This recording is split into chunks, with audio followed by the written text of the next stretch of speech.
Okay, at this point, I would like to announce the winner of the Lawrence W. Fertig Prize in Austrian Economics. Okay, it's an award of $1,000 to the author of a paper that best advances economic science in the Austrian tradition. And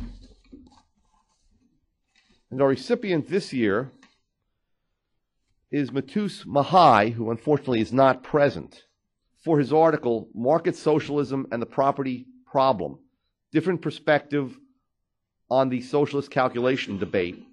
It was published in the Quarterly Journal of Austrian Economics in the winter of 2007, and it's well worth reading. Despite all the great minds that have contributed to the debate, I think Matt actually took it a step further, advanced it, and this was always Murray's idea for young scholars, was to start from the masters, but always try to go beyond them. And I'm also happy to relate to you that that Matt has very close ties to the Mises Institute and has been here as a fellow a number of times, and so that he has really honed his skills as an Austrian economist at the Mises Institute. And this is an example of the fruit of that association. Thank you.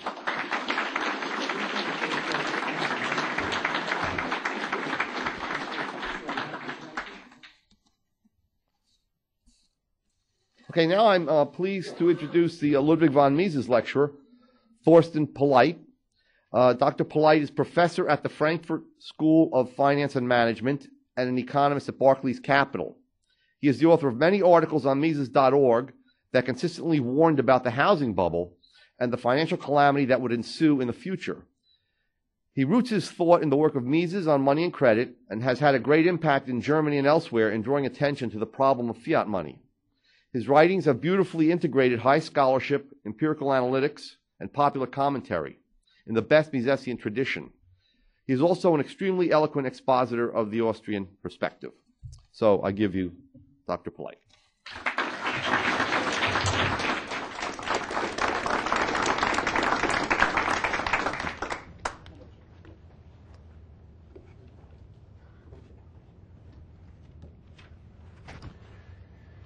Ladies and gentlemen, dear Professor Salerno, dear Mr. Tucker, and dear Mr. Rockwell, it is the greatest pleasure and honor for me to be here and to have the opportunity to give the Mises Lecture 2009. I may say that I was really overwhelmed by your invitation. Giving the Mises Lecture, making a tribute to a gigantic thinker is a great challenge, which I accepted, well knowing what Mark Twain said. It is better to keep your mouth closed and keep people think you are a fool than to open it and remove all doubt. Ludwig von Mises is, and I suppose virtually all of you would agree, the Dean of the Austrian School of Economics. And I do not hesitate to add, he's also the most important economist of the 20th century and one of the greatest social philosophers.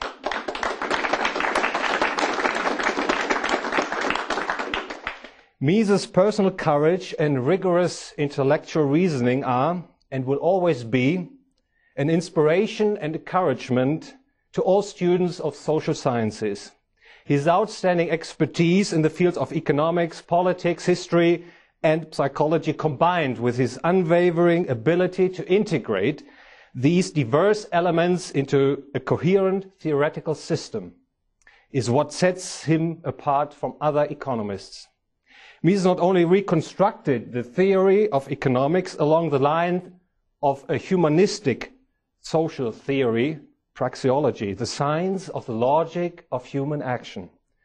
He also made a scientifically founded ethical case for capitalism, showing that the free market, the organization along the lines of private property, essentially means productive, peaceful, and sustainable association and cooperation among free individuals.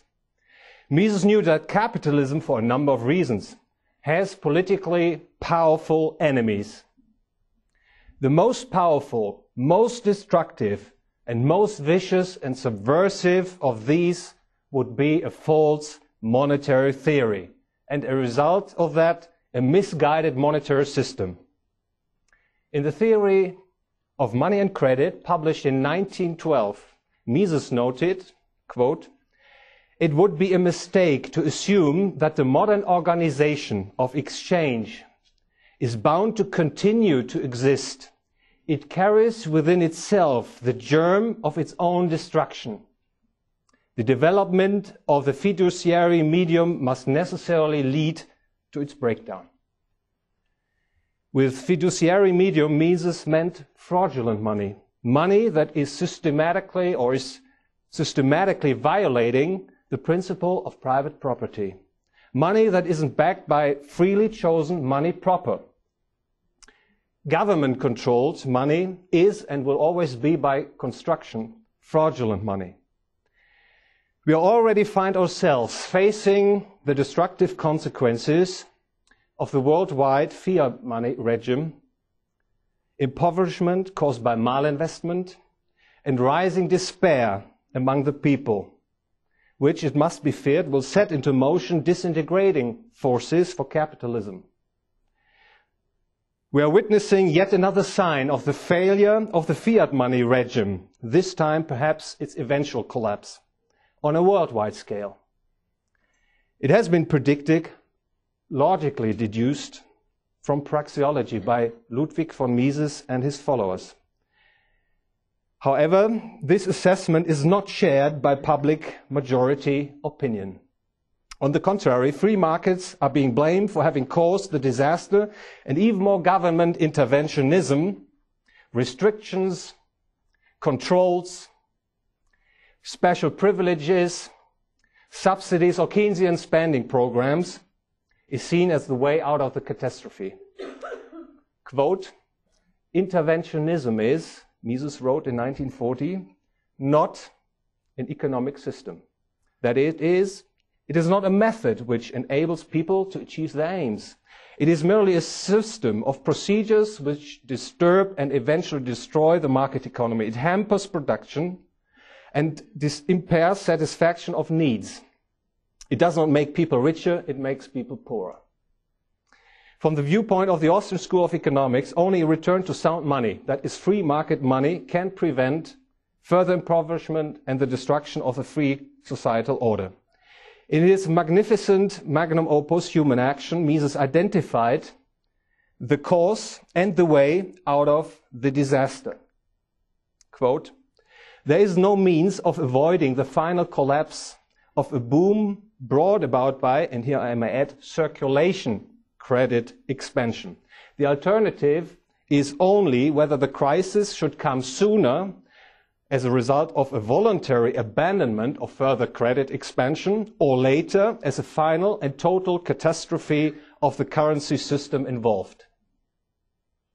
In 1923, when nations were still suffering from the devastation caused by World War I, Mises wrote, "The clamour to eliminate the deficiencies in the field of money has become universal.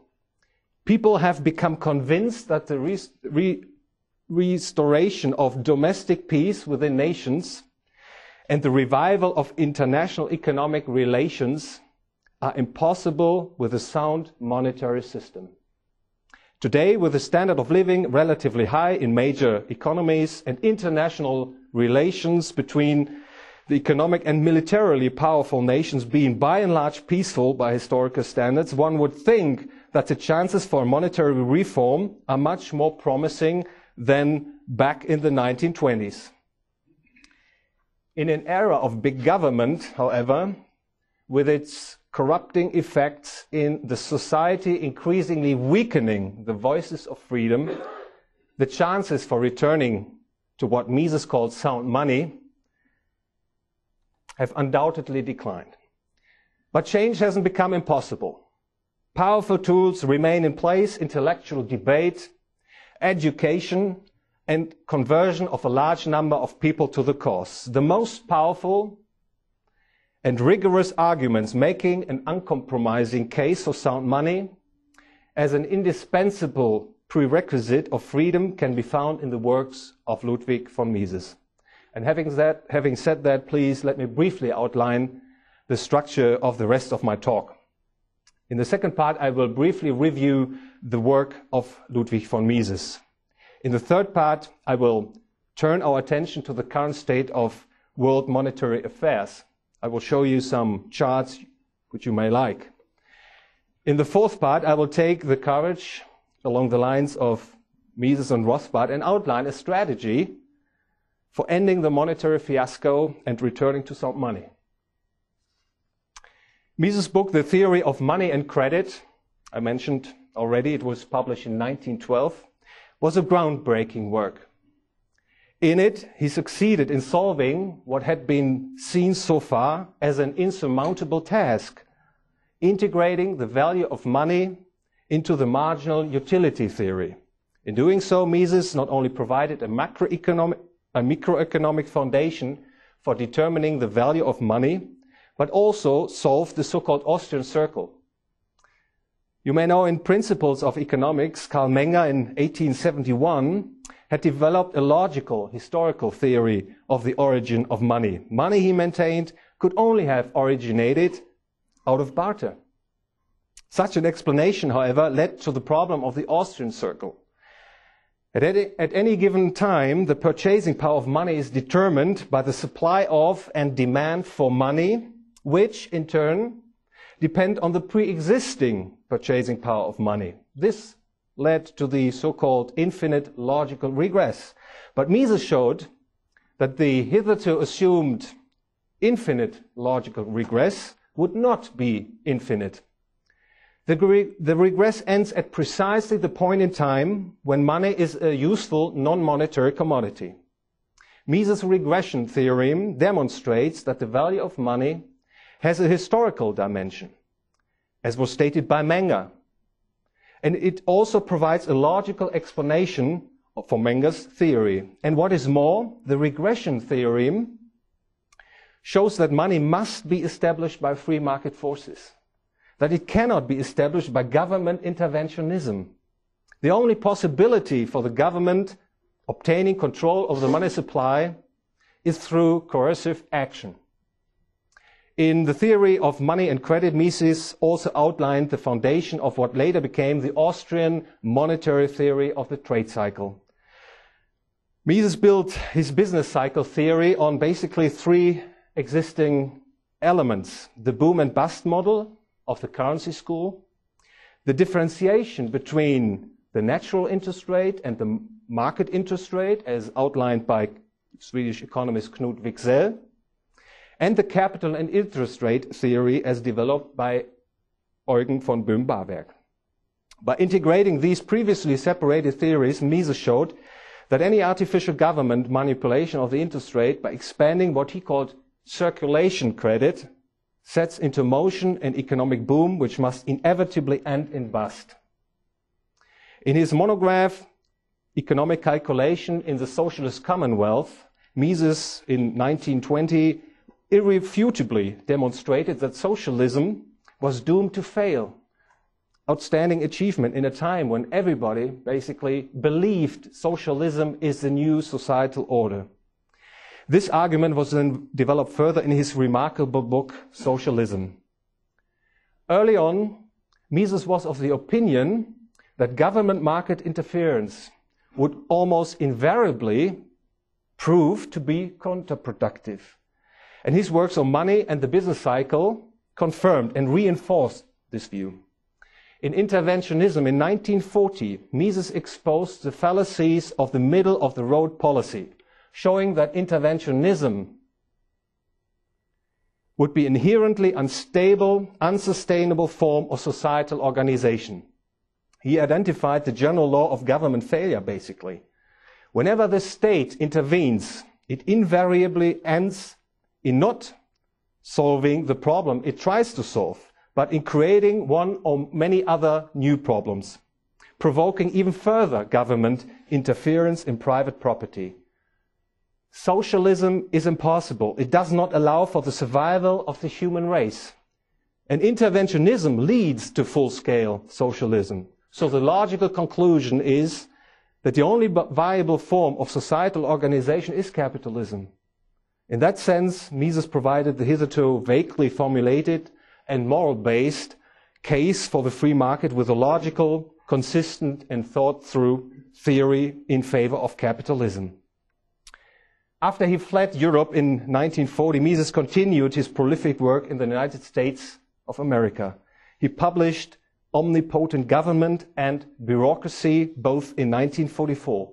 In 1949, Mises published his Human Action, a completely rewritten and expanded version of Nationalökonomie. Planning for Freedom, the anti-capitalistic mentality followed in 1952, Theory and History in 1957, and the ultimate foundation of economic science in 1962. All these works made important contribution to economic theory and the pro-capitalism case. And all of them were in stark opposition to the prevailing mainstream viewpoint of the profession, which had been characterized by logical positivism, empiricism, and societal relativism. In fact, these tenets have remained the very guiding principles of today's mainstream economics. Perhaps most characteristically in Human Action, Mises gave economic theory a solid epistemological fundament, reshaping economic theory as the implication of the formal fact of human action. He cast economics as a subdivision of praxeology, the science of the logic of human action. Economics follows the discipline of applied logic based on the axiom of action, an a priori true proposition, basically in the best tradition of the great philosopher Immanuel Kant. It goes without saying that praxeology, building on axiomatic, deductive arguments for providing irrefutable truth, brought Mises, in an age of socialism, interventionism, democratic egalitarianism, and ethical relativism, in severe conflict with the mainstream economic profession. But he held course.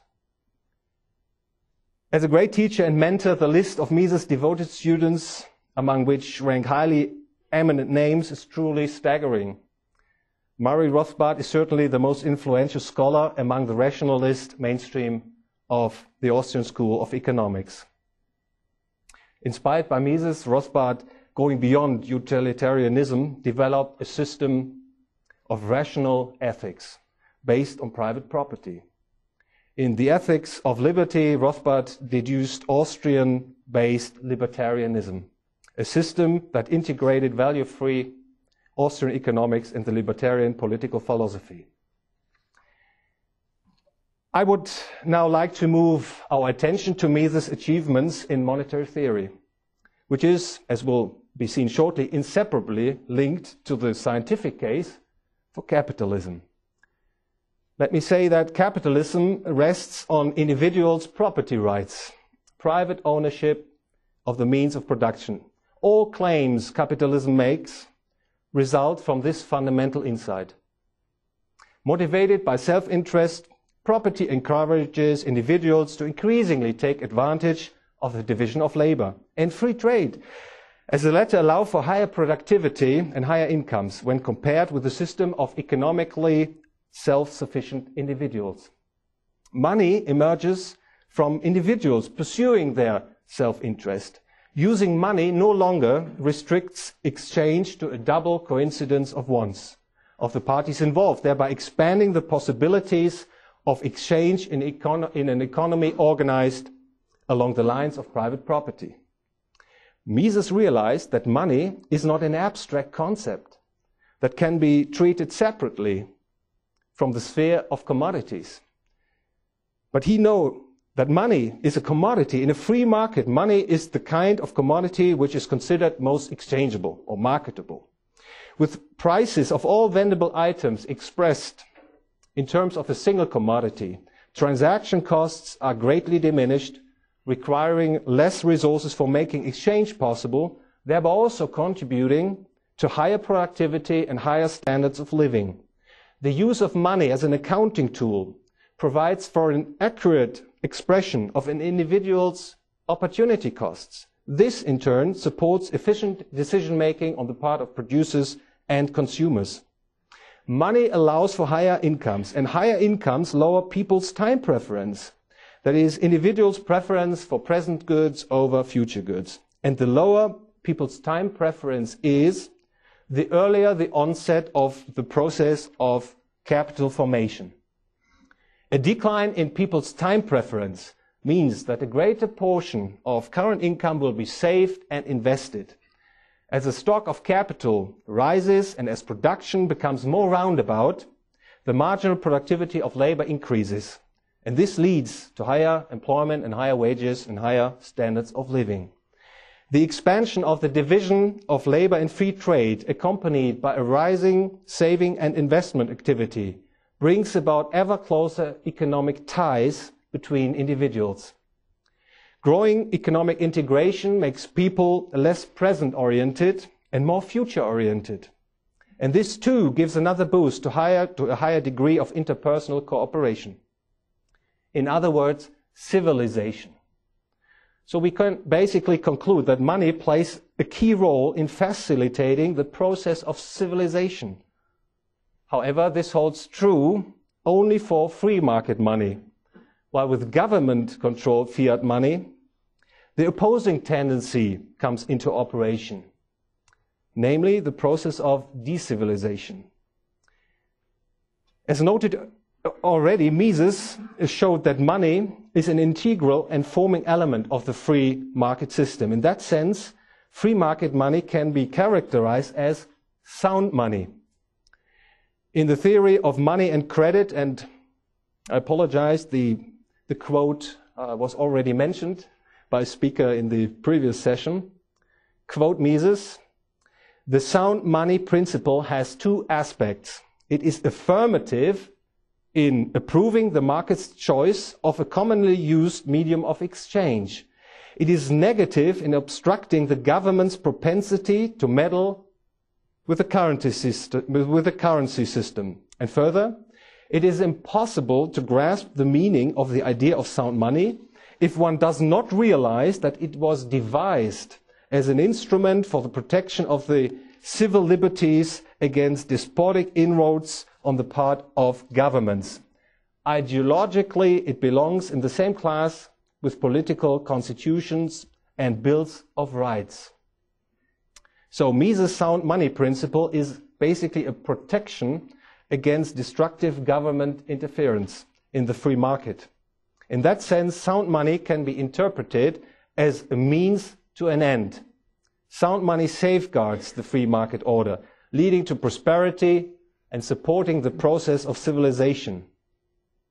It is against this backdrop that today's monetary regimes, which in the last decades have evolved in a diametrical opposition to Mises' sound money principle, must be seen as a source of destruction to the free society.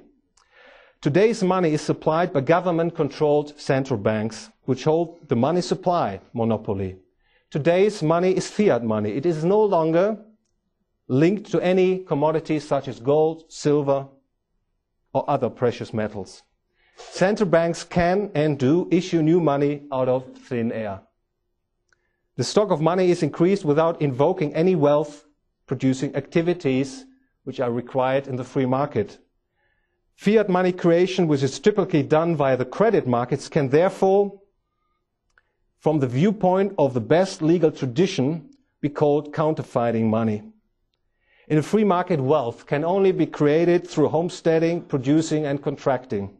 Exchanging goods and services against fiat money, be that in the market for present goods or in the market for exchanging present goods against future goods, that's the time market as Rothbard called it, it is a violation of the free market principle, as it is no longer mutually beneficial for all parties involved. And having said that, please let us turn to Mises' business cycle theory. From praxeology, we can deduce that government fiat money is to be held responsible for the recurrence of boom and bust cycles, as outlined by Mises' monetary theory of the trade cycle. So let us take a look at the chain of events. An increase in the fiat money supply through what Mises called the expansion of circulation credit, lowers, and necessarily so, the market interest rate to below the natural interest rate, or people's time preference. It is this artificial downward manipulation of the market interest rate which sets into motion the economically harmful and politically devastating boom and bust cycles. The increase in the fiat money supply via circulation credit is inflationary, and its consequence is prices for consumer and/or assets going up. What is more, it leads to a false sense of real savings. The artificially lowered market interest rate induces investment projects which would not have been undertaken under an unchanged credit and money supply. The artificially lowered market interest rate makes production more roundabout. That is, economic resources are increasingly diverted from the production of consumption to goods to investment goods. The lowered market interest rate reduces real savings and increases consumption and investment, making monetary demand overstretch the economy's real resources. Sooner or later, however, people return to their favored portfolio situation. When this happens, it becomes obvious that the economy has lived beyond its means. That is, it has embarked upon an unsustainable path, and the credit and money-fueled boom turns into bust. But now comes the hard part, of which Mises was so well aware. In view of an approaching depression, recession, whatever, people start calling for the continuation of the very policies that have caused the malaise, even lower interest rates through a further increase in the supply of credit and money. More credit and more money at the lowest possible interest rate are seen as a remedy rather than a cause of the disaster. Lower central bank interest rates may prevent depression on some occasions, but this comes at a high price. A correction of the distortions in the production structure is prevented, and the artificially lowered interest rate encourages even more distortions in the economy's production structure. As a result, a monetary policy that tries to fend off depression, the economically painful but necessary process of correcting malinvestment, merely postpones the inevitable crisis, and because it increases the amount of malinvestment, increases the cost of the ultimate bust. One may blame the public's economic illiteracy and its anti-capitalist mentality for failing to come up with the right diagnosis of the causes of the crisis and to advocate an appropriate cure.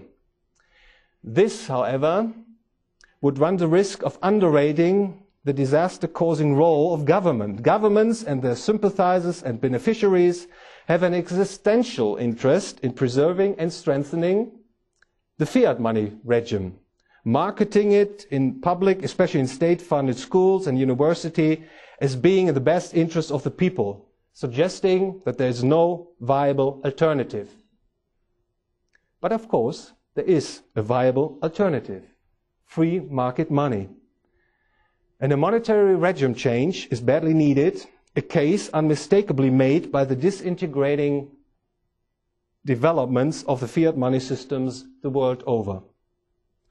But the majority of the people, as I indicated earlier, does not believe in free markets, as epitomized by the popular term credit crisis. To put it mildly, this is a misleading interpretation of what is really going on. What is called crisis is actually an inevitable process through which malinvestment is corrected. However, governments and their central banks take measures, essentially bailouts of the greatest possible dimension, for fending off the inevitable correction. It goes without saying that they won't improve things, but will make things worse. In view of the gigantic debt pyramid which has been heaped up over the last decades, lenders have become increasingly concerned about the ability of the borrowers to service their debt. Creditors are no longer willing to refinance loans falling due, let alone increase their credit exposure. Borrowers, on the other side, accustomed to carrying high debt loads, cannot repay the maturing debt and shoulder higher refinancing rates. In an effort of deleveraging and de-risking their balance sheets, commercial banks rein in their credit supply and call upon borrowers to repay their debt. As a result, the credit and money supply is going to contract. If commercial banks default on their debt, bank liabilities in the form of unsecured and secured debentures, and finally also demand time and saving deposits would be destroyed. The economic process brought about by the remaining free market forces under a fiat money system would transform the inflation regime into a deflation regime. And before we talk in some more detail about inflation and deflation and its consequences, please let us take a brief look at some charts which should help illustrate the current state of worldwide monetary affairs and the developments that have led to it. I would like to kick off with showing some symptoms. The first chart shows stock prices around the world are falling sharply, in particular bank stocks. That is the light blue line. This might reflect growing investor concern about the future profitability of banking, especially so in view of growing banking nationalization efforts on the part of governments. In fact, let me say, Karl Marx would be most delighted to see what mainstream economists, including many who think of themselves as capitalism friendly, are calling for. In effect, most mainstream economists agree now with Marx in calling for, quote, the centralization of credit in the banks of the state by means of a national bank with state capital and exclusive monopoly, which is actually proposal number 5 in Karl Marx's Communist Manifesto published in 1848.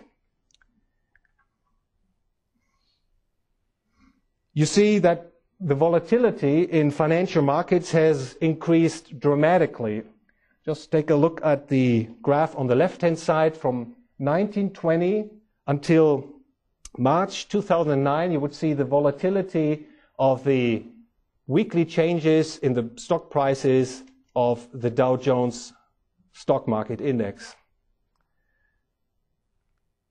At the same time, and despite government guarantees for bank liabilities, banks' refinancing costs have continued to edge up, basically across all rating categories.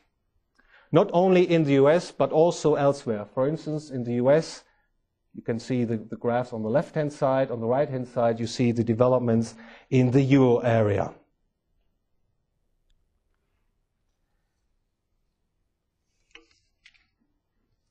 The credit quality of the corporate sector has not remained unaffected. As another indicator for investor credit default concerns, the yield spread of corporate bonds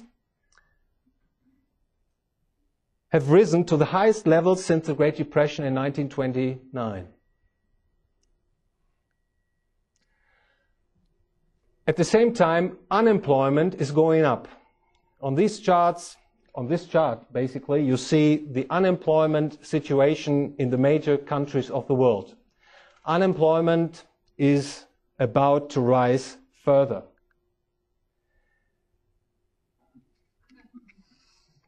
This chart shows you the annual expansion rate of the monetary base in the United States of America since 1918 up to January 2009. It's running at around 100% per year. This is the result of the US Federal Reserve taking over troubled assets from banks in exchange for additional base money balances. Now,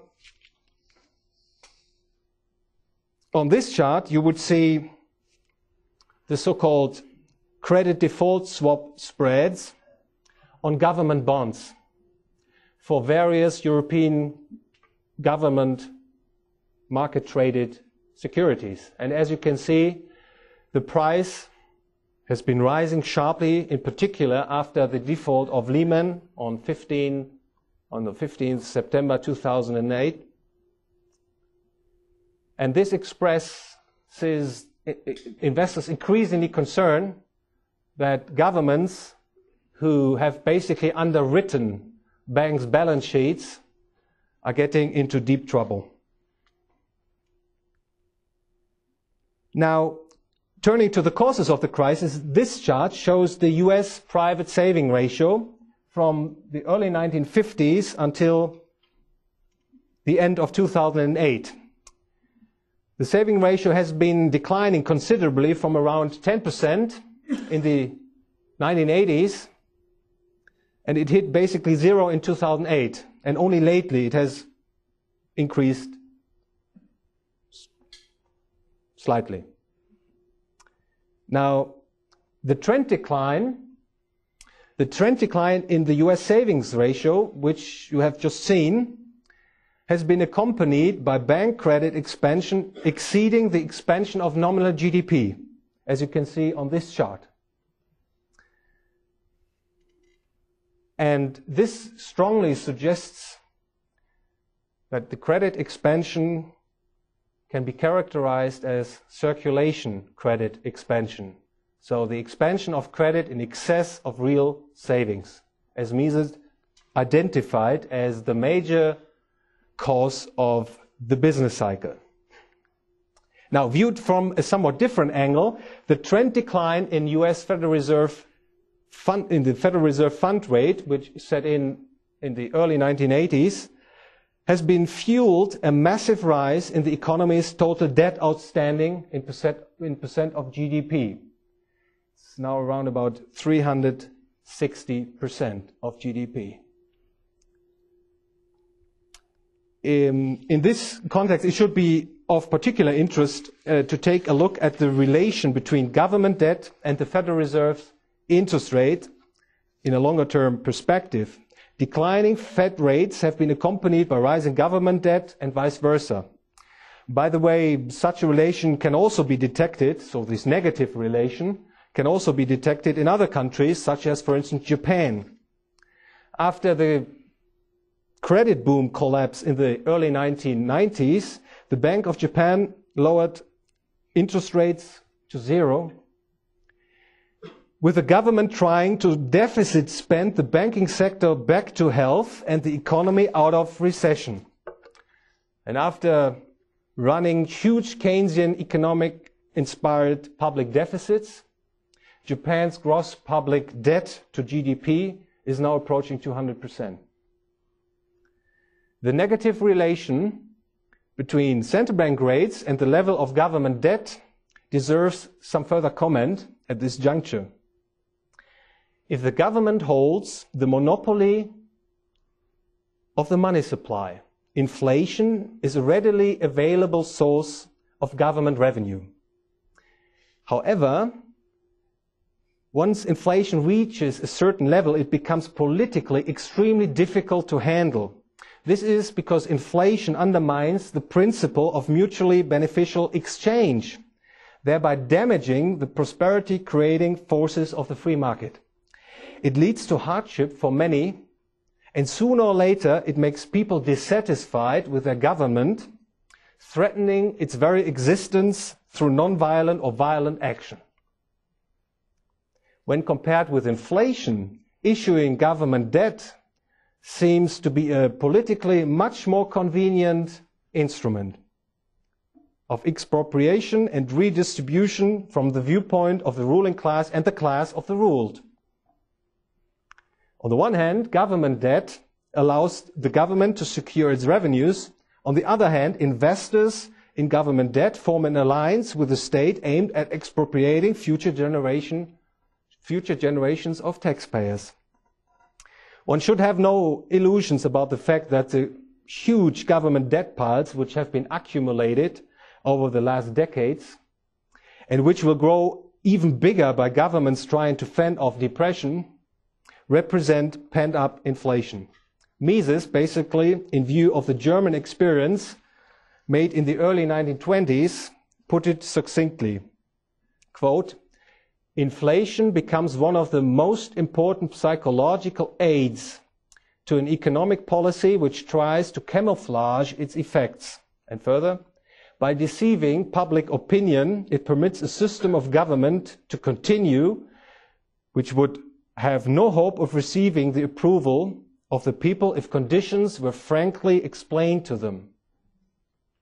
The monetary fiasco, which has been coming to the surface in recent months, causes concerns of deflation rather than inflation, despite unprecedented increases in the base money supply and the drastic increases in government debt the world over. In mainstream economics, inflation is typically defined as an ongoing rise in the economy's overall prices, while deflation is understood as an ongoing decline in overall prices. Mises had a different view. He noted that inflation and deflation are not praxeological concepts, but were created by economists adhering to the fallacious notion of the stability of money. In human action, however, there are no constants, and there is no such thing as a stable piece of money. Money is a good like any other, and as such, it is subject to the law of diminishing marginal utility. That is the law of determining subjective value. Now, let us take a closer look at deflation. Under commodity-based money, such as the gold standard, deflation is a phenomenon inherent in the working of such a regime. It is either a result of voluntary exchange or a correction of a preceding violation of property rights by banks having issued too much notes relative to their gold stock. In that sense, there's nothing wrong with deflation as such. Under a fiat money system, however, especially so after a worldwide decade-long inflation process, it is important to note that deflation would yield consequences which would be different from deflation under free market money. First and foremost, under fiat money deflation, so I'm talking about a contraction of the money supply, under fiat money deflation, it would be an arbitrary act like any other action taken on the part of the government.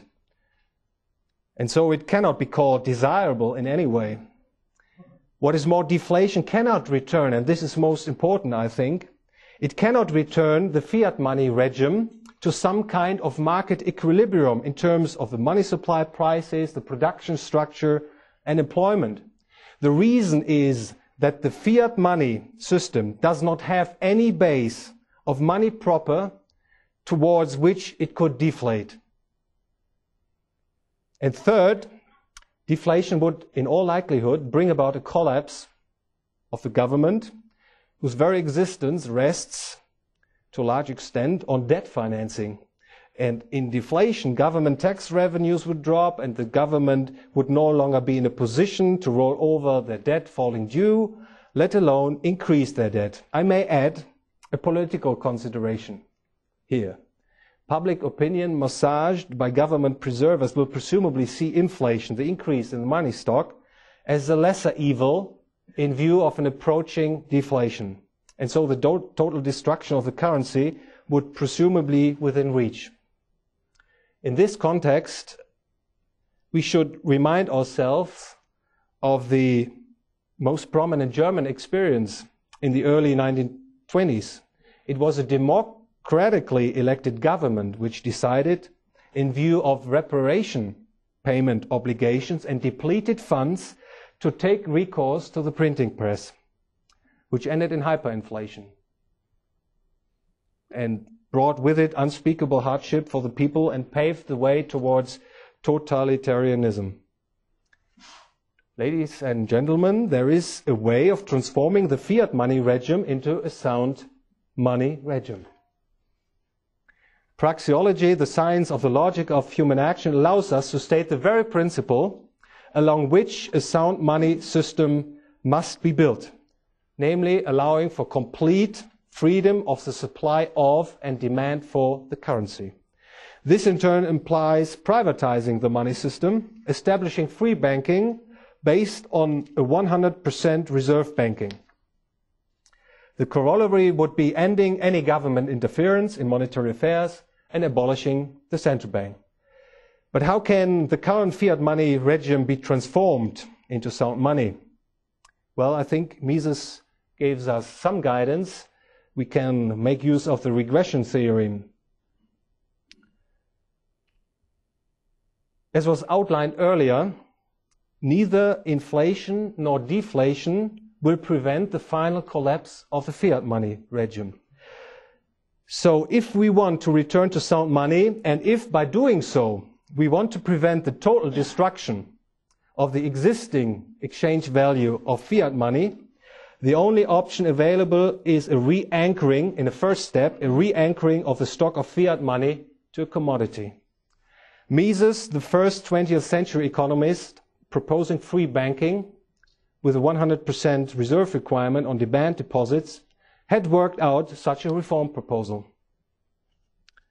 Mises demanded that banks must no longer be permitted to expand the money stock, and that all future, that is newly created deposits, would be subject to a 100% reserve of money proper.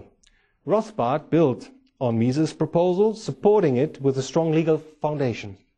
Rothbard proposed in his Mystery of Banking a two-way strategy. In the first step, the outstanding liabilities of the commercial banking sector plus notes and coins would be backed by gold, which is still in the cellar of the central banks. Holders of bank liabilities plus cash money would receive the legal right to convert at any one time their holdings into a predetermined amount of gold ounces. By doing so, the currency names, such as, for instance, dollars, British pounds, Swiss franc, would simply become expressions of certain weights of gold. In the second step, the monetary system would be privatized, and a system of free banking would be established. Now, the critical question is, how much should a unit of fiat money fetch in terms of central bank gold? It is this very decision that determines whether, and if so, by how much, the exchange value of the existing fiat money will be affected.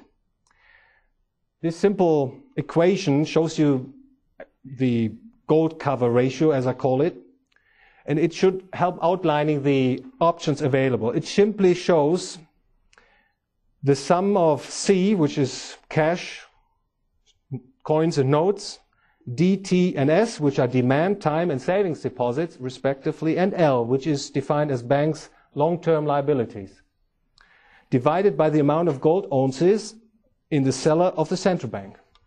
Now, if only C and D, that is the stock of payments, are backed by gold, the price of gold in terms of the existing fiat money stock would be relatively low. Alternatively, if C, D, T, and S and L would be backed by gold, the price of gold would be relatively high. What is more, we have to take into account that the economy's money stock would be the gold stock as held by the central bank, plus any outside gold, that is gold, which is already circulating. So the choice of the gold cover ratio has an important impact on the quantity of the money stock. I would like to outline three options. Option number one would be a gold backing of banks' liabilities and total liabilities. In this case, deflation would be mitigated in terms of a contraction of the money stock to the greatest possible extent. Option number two would be a gold backing just for monetary aggregates such as M1, M2, M3. Bank defaults could then wipe out part of people's savings in the form of non-gold-backed bank deposits. Option number three is basically similar. It would be using the prevailing gold price for backing fiat money with gold. Such a choice would lead to a result basically similar to option two. And having said that, option one, which implies a 100% backing of banks' liabilities would preserve people's total nominal amount of money holdings, while options 2 and 3 would allow for a potential reduction in the stock of money caused by bank failures. In other words, option number 1 would, assuming that the outstanding gold would qualify as a means of payment, exert the biggest loss in the purchasing power of money. What these considerations make clear is that there is actually no alternative to unmasking the loss of exchange value already incurred by fiat money holders and investors in fiat money denominated paper. Just consider the alternatives. If the current fiat money system is pushed into deflation, ensuing bank defaults would wipe out the paper claims of the people. It could, as the regression theorem shows, lead to a complete breakdown of the exchange value of money. If the path of inflation is not abandoned, sooner or later, the exchange value of money will be destroyed completely. And it is also no viable strategy if the government issues more debt for keeping afloat the fiat money regime, as this would merely postpone the inevitable day of reckoning. So what about setting the gold cover ratio? Mises provides some very helpful thoughts, and I would say against the backdrop of his writings, it should be reasonable to opt for a gold cover ratio which backs less than 100% of bank liabilities. So backing of M1 or M2 seems reasonable, and that is basically a proposal as upheld by Rothbard. Now, if, for instance, the money stock M2 in the United States would be backed by gold, the resulting gold price would climb to more than $31,000 per ounce. In the case of a 100% gold backing of M1, the gold price would exceed $6,000 per ounce. And just to give you a flavor, if, for instance, the euro area would also back its fiat money stock as defined by M3, the resulting price for gold would be more than 26,000 euro per ounce of gold. And you can compare that with the current price of slightly above more than $900 per ounce. And in euro, you would pay close to 770 euro per gold ounce. But whatever the gold cover ratio will be, the really important issue is a re-anchoring in the first step of money to gold, which would save the currency system from a complete destruction and pave the way towards free market money, that is sound money under free banking. Ladies and gentlemen, in conclusion, I've tried to take the opportunity to pay tribute to Ludwig von Mises. He truly deserves to hold the preeminent place in the intellectual history of social theory. In the Mises tradition, I have tried to outline the key role of sound money for peaceful and productive cooperation in society. Mises laid bare, and unmistakably so, the decivilization process caused by government-controlled fiat money. Fiat money destroys, sooner or later, the free society. The only way out is a return to sound money, namely free market money under free banking. Free market money and individual freedom are inseparable, as Mises clearly recognized. All these conclusions are not, as some hysterical antagonists and mainstream economists may wish to maintain, ideologically distorted. On the contrary, they can be logically deduced from Mises' praxeology. The global financial debacle is a testimony to what Mises and his followers have stated on the basis of praxeology, namely the failure of government-controlled fiat money, and that it is high time to seek a fundamental monetary reform. It is my impression that the number of supporters for ending the monetary fiasco and returning to sound money is growing by the day. This development is no doubt to a great extent attributable to the fantastic work of the Ludwig von Mises Institute. I imagine that if Ludwig von Mises, the defender of freedom, could see his intellectual heritage being cared for by the Mises Institute, he would not only be highly delighted, but also take hope that eventually sound money will win over fiat money and capitalism over socialism. Thank you very much for your attention.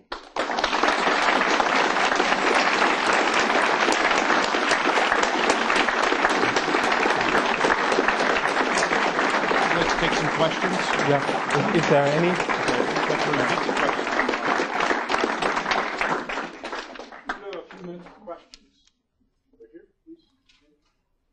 Think of the proposal to simply abolish legal tender laws and force the Federal Reserve currency to freely compete against any gold or silver, rather than trying to rejigger the dollar as a gold weight?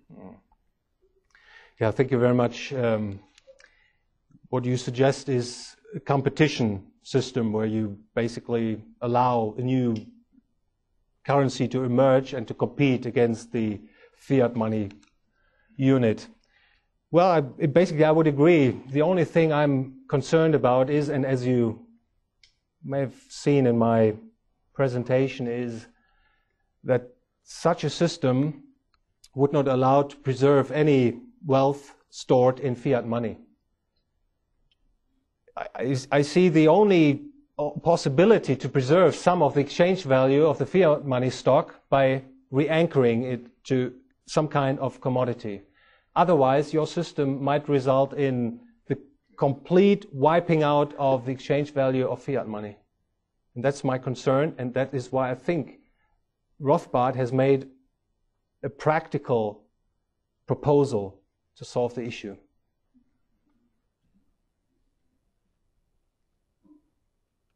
Yeah, yes, Jim. Well, you know, you say it would wipe out the value of the fiat money, but also the value of any contract denominated in fiat money. So it would, you know, that would just cause utter chaos. Exactly.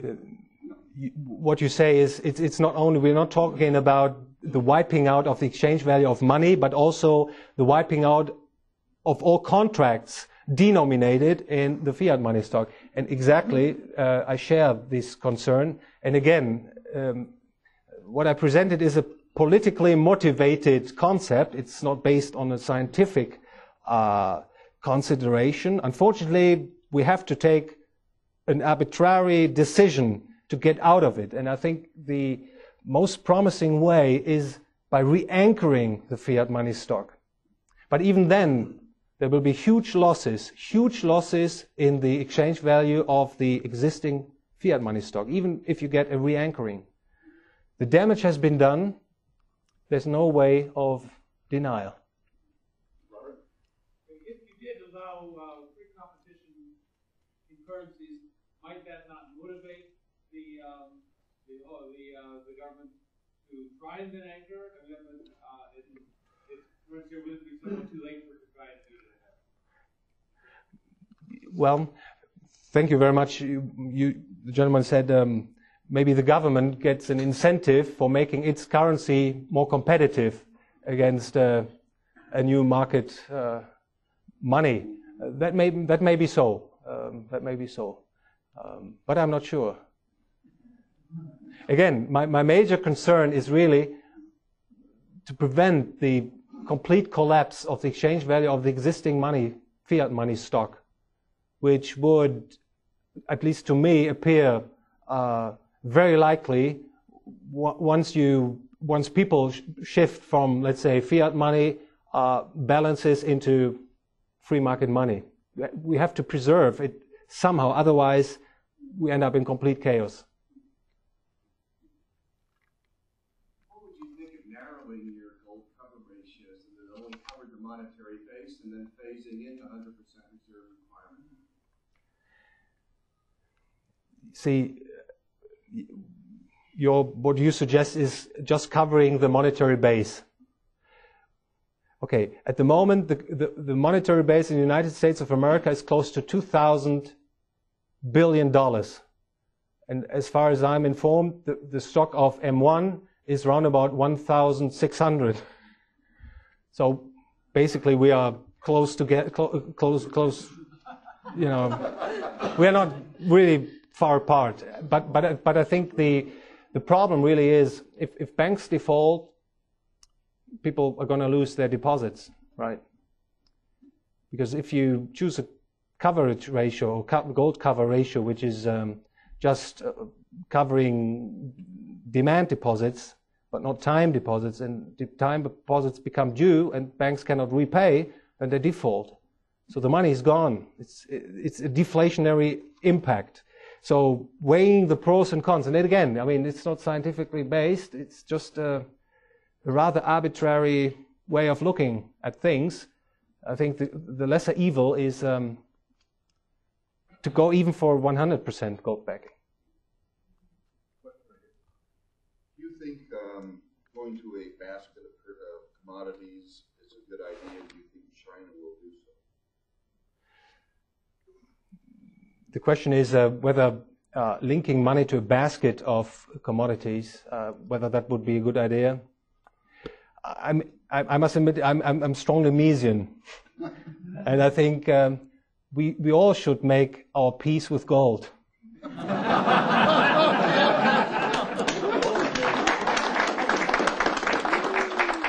And the second part of your question, what's going to happen with China and maybe other fiat money countries? It's hard to say. I mean, you are looking at this situation, I guess, in the same way as I do, and all I can say is within the next 5 years, we're going to see dramatic changes. And I really could imagine that countries which will see that they cannot deficit spend themselves out of recession and see their money value getting eroded, will reconsider the idea of re-anchoring to money. That might be even the United States of America. Oh yeah, Stan, yeah.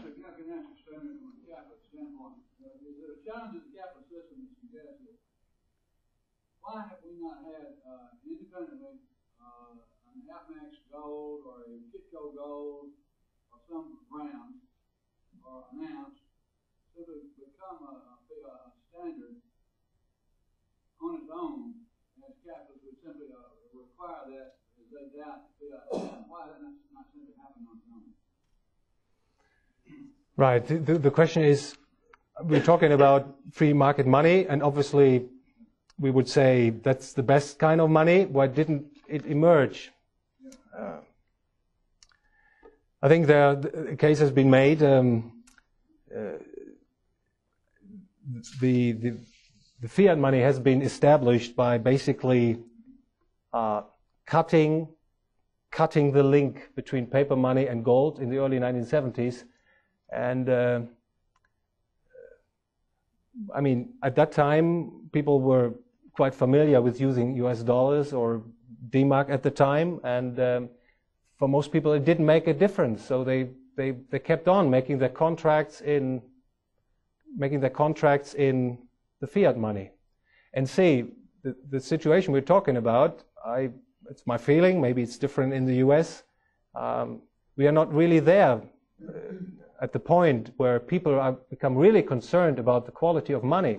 I mean, what's happening in the financial markets is people are dumping their stocks, their corporate bonds, in exchange for what?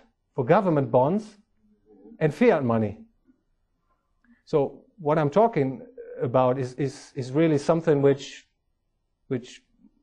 is increasingly appearing on the horizon, and sooner or later it will hit. Thank you, Dr. Polleit, for the presentation. I have a couple questions. One, how frequently you give a formula for re-anchoring the price, the exchange ratio between gold and the fiat currency. How frequently would you see that being recalculated? And what do you think the impact of this suggestion would be to money market funds? Thank you. The first question was how frequently I produce an update. I did that one on Wednesday, and I run that every day. It's a it's basically very simple because it's an Excel sheet and I have some feeds in it which give me the actual gold price, the exchange rates, and well, the official gold price, the official gold reserves don't change much. So again, that I update that on an ongoing basis. And the second part of your question. Your suggestion to re-tie the dollar because the Federal Reserve notes two goals, how would that impact money market funds? I mean, in general, such a re-anchoring, I mean, I take that as a first step, and then you get privatization of the monetary system. I mean, the banking system is going to change, but I guess that there will still be people who would like to hold time deposits or money market funds, so there wouldn't be much of a change, right? So money market funds basically would distribute the money stock within the banking industry. There will be new markets emerging, like for people who are concerned that there might be a new gold rush somewhere, institutions would provide hedges against expected losses in the purchasing power of money due to a change in the worldwide gold stock. So a beautiful new world of new markets would emerge, no doubt. Thank you, Thorsten. We're all on time. Appreciate it. Thank you.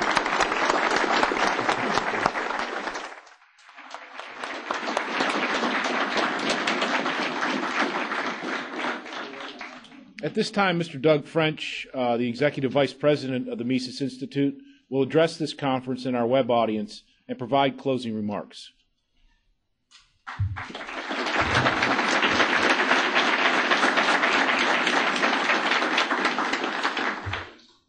Well, I have good news. There were no bank failures yesterday in the United States, so evidently the crisis is over. So don't worry about any of your deposits while you've been here. Everything's been fine. Well, the formal presentations have now concluded for the 2009 Austrian Scholars Conference. Now, I'm sure there'll be plenty of informal presentations to take place at the reception later and at various bars around town. So there'll be more coming, I'm sure. But first thing I want to do is thank Joe Salerno for his fine work as the coordinator of this conference. Also, I'd like to say there's a lot of moving parts when you put together a conference like this, and the staff of the Mises Institute did a wonderful job, I think, and certainly deserve a hand.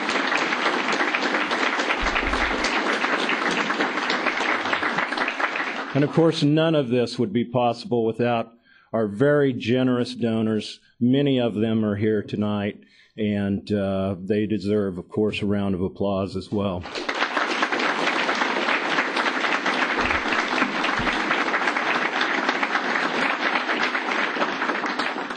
Now, as dark a picture as Peter Schiff painted for the prospects of the economy in his wonderful remarks yesterday, these are very exciting times for the Mises Institute, and they're very exciting times for the Austrian school.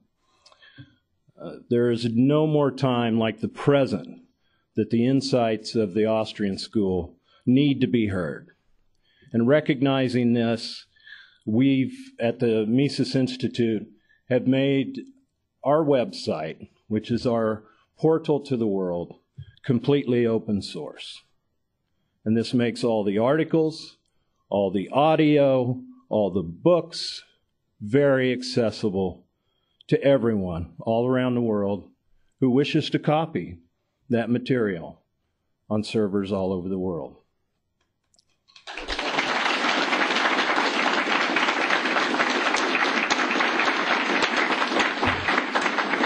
And of course, the point being is, after all, we're not just here to gather together and talk amongst ourselves and pat ourselves on the back for being right. and have fun making fun of Keynesian and socialists, as fun as that is to do. But the fact is, there's much more to do. There's more research to do. There's more writing to do. There's more speeches to give. And the fact is, there are millions of minds that we need to change. And at the Mises Institute, we will continue to innovate, scan more books, resurrect more great works that have been lost. We will put more audio online, and all of this will be available to the entire world.